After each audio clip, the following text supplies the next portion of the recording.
আমি সবার উদ্দেশ্যে একটু কথা বলি। সে বিষয়টা হচ্ছে, এমন কোনো কাজ করবেন না, ফেসবুকে গুজবে ছড়াবেন না। হুট করে একটা জিনিস টিভি দিচ্ছে, হোয়াটসঅ্যাপে দিয়ে ফেসবুকে লাইভ করে থাকে। আরে ভাই, আপনার যদি সৎসাহ থাকে, আপনি যদি আপনার মায়ের দুধ খেয়ে থাকেন, কেন আপনি প্যাক আইডি খুলবেন? প্যাক আইডি খোলা যাবে? যদি প্যাক আইডি দিয়ে কোনো জিনিস করার চেষ্টা করেন, এটা প্যাককে ফ্যাক ভাবে করে নিতে হবে। যার ধর্ম ঠিক থাকবে সে সঠিক পথে থাকি সঠিক কাজটা করবে, আর যে ঠিক থাকবে না সে প্যাক আইডির আশ্রয় নেবে। বুঝা গেছে? সামাজিক যে কোনো সমস্যা থাকতে পারে, সামাজিক যে কোনো বিষয় থাকবে, প্রত্যেকটা জিনিসটাকে আপনারা অ্যাড্রেস করবেন। কোনো জিনিসের সাথে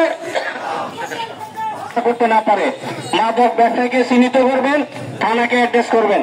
আজকের পুলিশ আগের পুলিশের মতো কাজ করবে না, অ্যাড্রেস করবেন, মামলা হবে, তাকে যথাযথ প্রক্রিয়া আইনি প্রক্রিয়া সুবদ্ধ করা হবে। বুঝা গেছে? কোথায় কোথায় প্রকাশ্যে চাঁদাবাজি চললে, ভূমিদস্যু হয়ে চললে তাদের বিরুদ্ধে অ্যাকশন চলবে।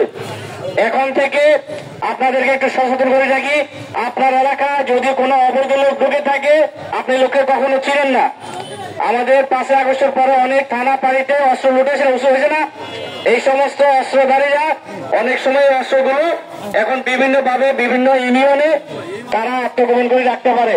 আপনাদের কাছে যদি এই জাতীয় তথ্য আসে, আপনার এই তথ্যগুলো আমাদের থানাকে সসম্মানে জানাবেন, তবে আপনাদের তথ্যটা গোপন থাকবে। 2 নম্বর বিষয় হচ্ছে, এলাকার ছোট ছোট কল চুরি করে নেয়, মুরগা চুরি করে নেয়। এখন হচ্ছে না, শীতকাল আসতেছে, এরা কারা করে থাকে এগুলো আপনারা শনাক্ত করবেন, আমাদেরকে বলবেন। আপনার বিডিও অফিসার আছে, বিডিও অফিসের সাথে শনাক্ত করবেন। আমার ওসি সরকারি নাম্বার আছে, আমার সরকারি নাম্বার আপনারা যোগাযোগ করবেন। তবে তথ্য করতে যাওয়া, সংবাদ দিতে যাওয়া, আপনাদের যে তথ্য দেবেন আপনার পরিচয়টা আমি গোপন রাখবো।